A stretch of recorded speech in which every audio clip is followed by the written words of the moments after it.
E o povo que se diz que ama, que serve a Deus, tomaram a posição de primeiro se humilhar, é reconhecer que é pó, é não andar com o nariz empinado, os ombros jogados, cabeça erguida, de forma prepotente, exaltada e vaidosa. E depois que se desvencilhar deste comportamento exaustivo e exaltado, aí sim está pronto para dobrar o joelho e orar. E ao orar buscará a presença e a face do Senhor. E buscando a face do Senhor é impossível continuar no pecado. Porque quando olhamos para os céus e clamamos ao Deus dos céus e nos voltamos para Ele, é impossível trilharmos o caminho errado. Aí a resposta é: ouvirei dos céus, perdoarei os seus pecados e sararei a sua terra. É este o momento, Deus. Vem nos socorrer, vem nos dar da tua graça. Olha para este país, Deus, como é que pode? Estamos morrendo e os homens estão fazendo política, cada um usando este vírus para politicalha e politicagem. É uma desgraça. Por isso que a igreja precisa pregar a palavra, pregar o evangelho, e não estarmos desunidos. Senhor, a igreja está ouvindo Satanás e está desunida. É hora da igreja se humilhar, é hora da igreja orar, é hora da igreja buscar a face do Senhor, para Ele ouvir e sarar-nos e sarar a nossa nação. Eu repreendo em nome de Jesus você que se diz cristão e ao invés de estar orando, está usando as redes sociais para briga, para piadas e para indireta. Isso é coisa do demônio. Parece que nós estamos semelhante às 10 virgens, 5 com as vasilhas que fala da vida e do comportamento, alinhavada com o Senhor, alinhada com o Senhor, mas 5 mesmo dentro da igreja, mesmo com a mesma candeia, com as mesmas roupas, mas altamente relapsos e irresponsáveis. É hora de clamar ao Senhor, é hora de clamar ao Senhor, em nome de Jesus. Adore ao Senhor diante do teu altar e sacrificar aquilo que me custa. Tu inclinarás os meus ouvidos ao meu clamor. Mais vale o dia no centro do teu querer, que toda a vida sem jamais te conhecer. Tu és minha fonte, minha colheita, minha herança. Glória ao Senhor. Por toda a minha vida, ó Senhor, te louvarei, pois meu fôlego é a tua vida e nunca me cansarei. Posso ouvir a sua voz, é mais doce do que o mel, que me tira dessa cova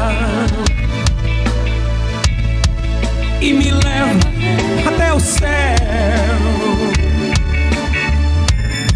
Já vi fogo e terremotos, oh! Vento forte que passou. Já vivi tantos perigos,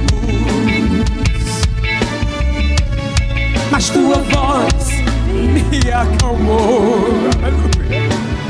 Deus, tu dá ordem às estrelas e ao mar os seus limites. Senhor, eu me sinto tão seguro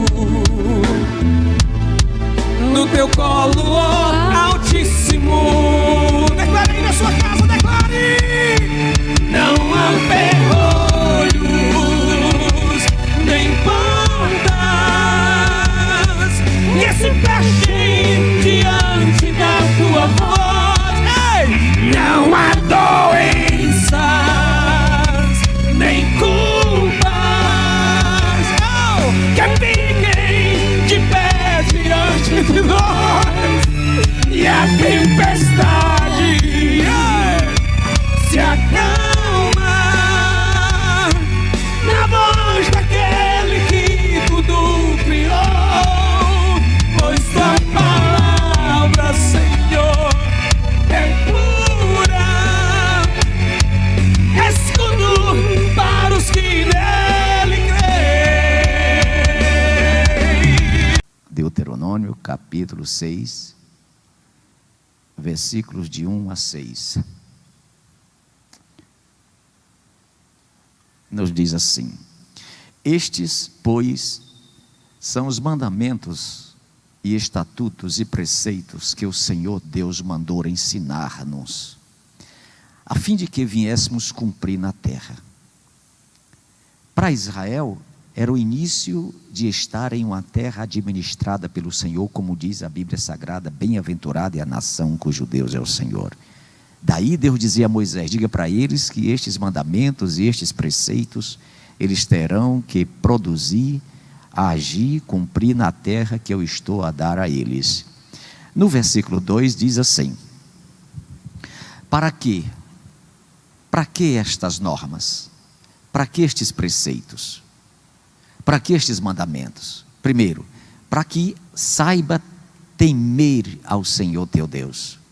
Segundo, que saiba guardar estes estatutos e mandamentos que lhe é ordenado hoje, a fim de que proporcione a perpetuação da espécie do povo de Deus na terra. Estou interpretando o versículo que diz: o teu filho e o filho de teu filho, e todos os dias da tua vida, para que haja saúde, para que haja vida plena, para que haja paz sobre a terra. Versículo 3: ouve, pois, ó Israel, ouvi, atenta em que os guardes, com a finalidade de viver bem, e te multipliques na terra que emana leite e mel, como te prometeu o Senhor, Deus de teus pais.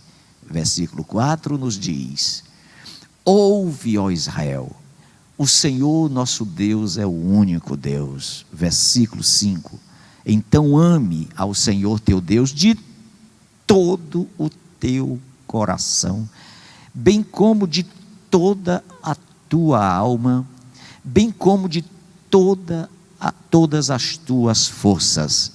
E para encerrar, versículo 6: e estas palavras que hoje te ordeno devam estar no teu coração. Deus, já interpretando esta linda palavra, te peço que fale aos teus filhos nesta noite.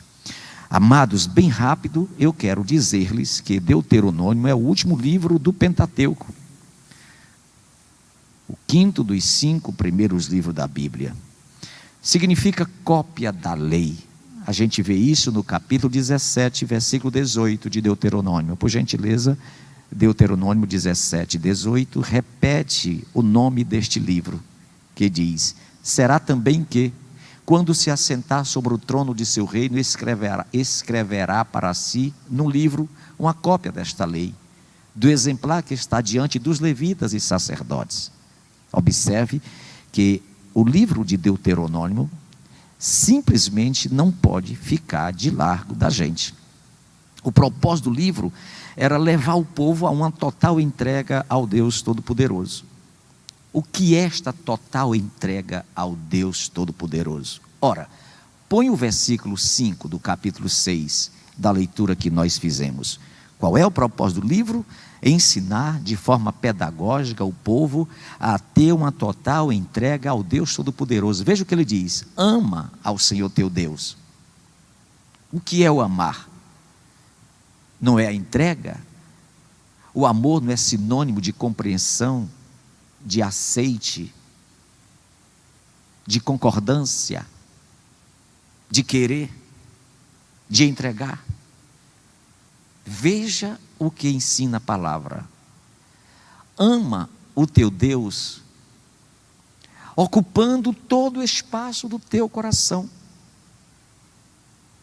Ele deixa reservas para outras coisas que, como humano, precisamos amar? Sim, só não pode ocupar o espaço que é dele.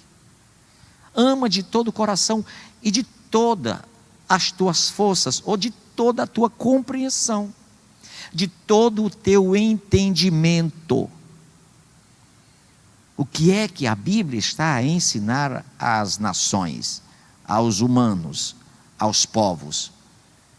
Entenda que nós somos humanos dependentes do divino. Precisamos compreender isto, gente. Lá em Mateus 22:37, põe aí. O próprio Cristo repete esta norma, Mateus 22:37. Ele diz: respondeu-lhe Jesus, quando falava com a sociedade judaica: amarás o Senhor teu Deus de todo o teu coração, e de toda a tua alma, e de todo o teu entendimento. O que Deuteronômio está a ensinar é a responsabilidade do ser humano em produzir uma total união com Deus. Porque adorando somente a Ele, nós seremos revestidos, nos apropriaremos das bênçãos que o Criador tem para nós humanos. Veja que nós estamos dentro de um espectro geopolítico, político, econômico, biológico, científico e medicinal, natural, sociológico, antropológico, altamente complexo. Somos nós que estamos produzindo toda esta lástima, toda esta miséria que está aí. É produção humana. Uma produção fomentada através de um vetor chamado ganância, disputa. E aí o povo sofre. A gente olha para, queridos, com muito respeito, a gente olha para os noticiários brasileiros, as autoridades parecem que não estão respeitando que o povo está a morrer. Subliminarmente, a gente faz a leitura de que a disputa envolve política. Em meio à mortandade que está assolando o nosso país, nossos líderes estão disputando política, usando esta desgraça, esta miséria, esta pandemia para disputar política. Porque perdeu-se o temor, a compreensão e o entendimento. Veja que a determinação de Deus foi que devemos amá-lo de todo o coração e de toda a alma. Nós nos esvaziamos deste sentimento altruísta e solidário chamado amor. Não é à toa que Mateus 24:12 tem uma profecia para esses dias, que diz: por se multiplicar o mal, a iniquidade, a impiedade, a essência da vida vai se acabar, que é o amor. Incrível como nós estamos vivendo dias difíceis. Eu vejo o Antigo Testamento como a produção, a construção, a formatação, a história de fabricação do sujeito, quer na perspectiva individual, quer na perspectiva coletiva. E vejo o Novo Testamento como recal. Lembra do recal? Que as indústrias automobilísticas, em vez em quando, soltam para a sociedade, para quem comprou seus carros e o carro aparece com defeito, vai ter um recal. Vamos trocar esta peça de carro A, carro B. Então eu vejo o Antigo Testamento como a gene da fabricação do homem, a formatação dele. E eu vejo o Novo como o recal deste homem, o conserto, o reparo, a revelação do defeito. Olha o que está escrito em Romanos 7, 22 a 24. Romanos 7, 22 a 24. Porque, segundo o homem interior, olha a subjetividade aparecendo. Eu tenho prazer na lei de Deus. É o que está acontecendo hoje no Brasil. Onde estão aqueles artistas e aquelas atrizes que perverteram o sagrado com imoralidade, com profanação, com perversão sexual? Estão todos calados. Se duvidar, estão todos rezando. Se duvidar, estão todos de joelhos. Porque o medo, ele é inerente a todo ser humano. Pode ser o pior incrédulo, o maior dos ateus, Mas a morte é o inimigo que todos nós teremos que enfrentar.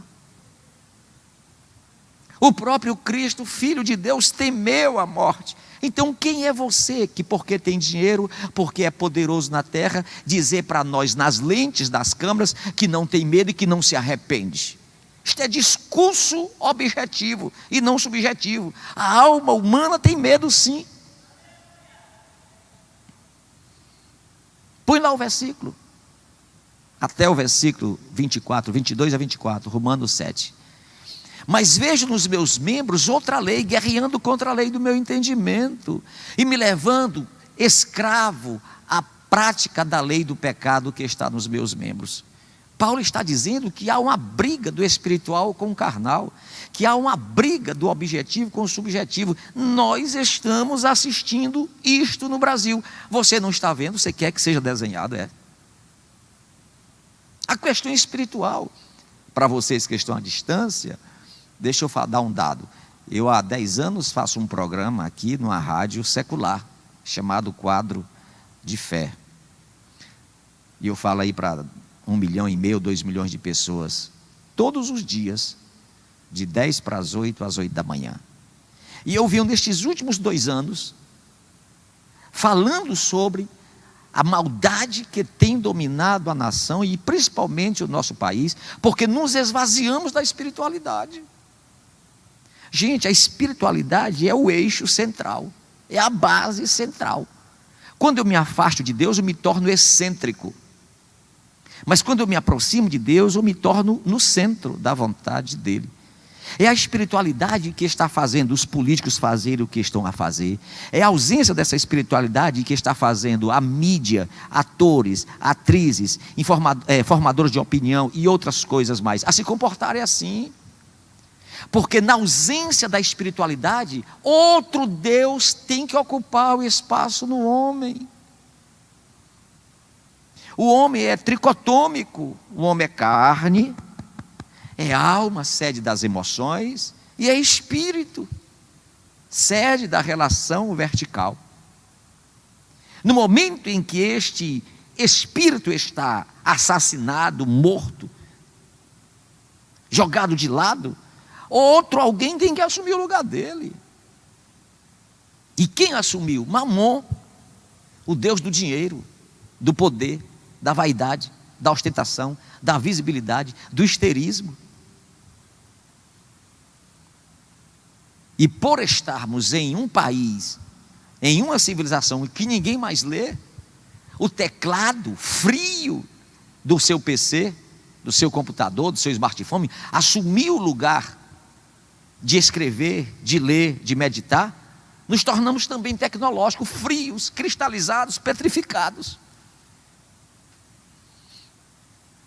Nós não temos mais amizades, nós vivemos solitários, mesmo sendo seres gregários. Então outro Deus ocupou o lugar desta espiritualidade. É a espiritualidade que nos conduz à sensibilidade, a capacidade de perceber, de descobrir, de entender, de detectar, de sentir.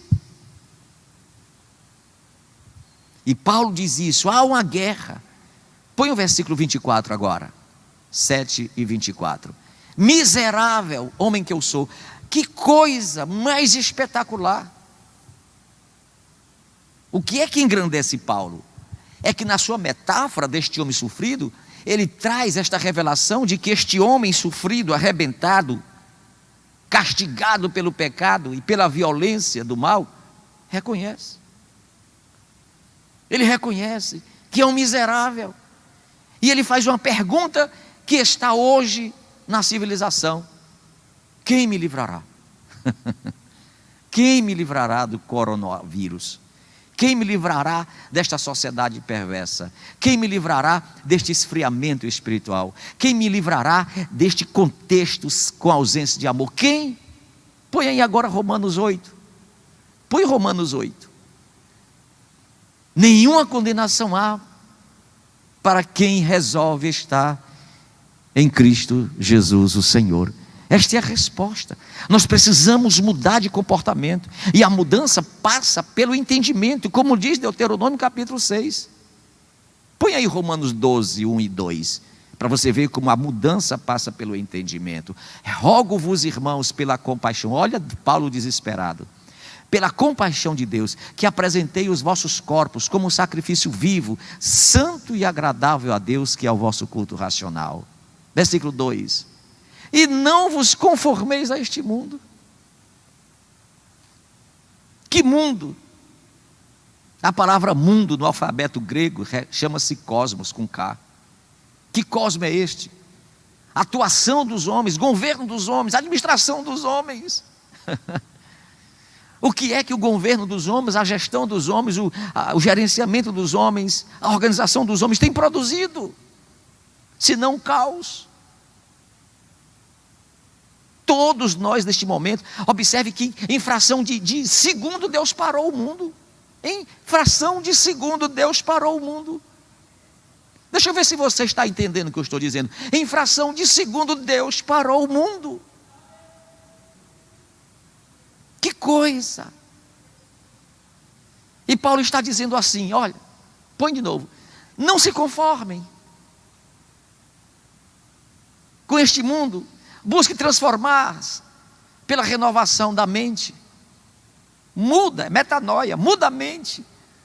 Sai deste conceito bárbaro e de barbárie que nós estamos produzindo, até mesmo nós evangélicos. Hoje estive no rádio fazendo o programa de rádio aqui da igreja, e inúmeros irmãos, pastor, põe aí nas redes sociais o número da conta da igreja para a gente entregar nossos dízimos. Eu não tenho nada a ver com a fidelidade de quem quer que seja. Isto é algo subjetivo, do A, do B, do C, do D. Como não tenho nada a ver com a infidelidade subjetiva de quem não concorda ofertar. A nossa igreja não é impositiva, você tem que dar, senão você é ladrão. Não. Quem é que não conhece a Assembleia de Deus Canaã, o Ministério Canaã? Quem é que não conhece os sermões do pastor Gessé dizendo, entre você e seu dinheiro eu quero você? E eu não sei se eu dei uma mancada em ter atendido aquelas pessoas e pedir que o financeiro coloque aí, que tem muitos irmãos pedindo. Meu Deus, nas redes sociais desabou crente. Irmãos, nós estamos endemoniados, irmãos. Este é o momento que a igreja deveria estar unida, está desunida. Parece que o povo de Deus tornou-se mais maldoso do que o povo do mundo. Os sócios do Fortaleza, do Ceará, do Flamengo, do Corinthians, estão todos pagando em dia suas mensalidades para não deixar os jogadores ir embora.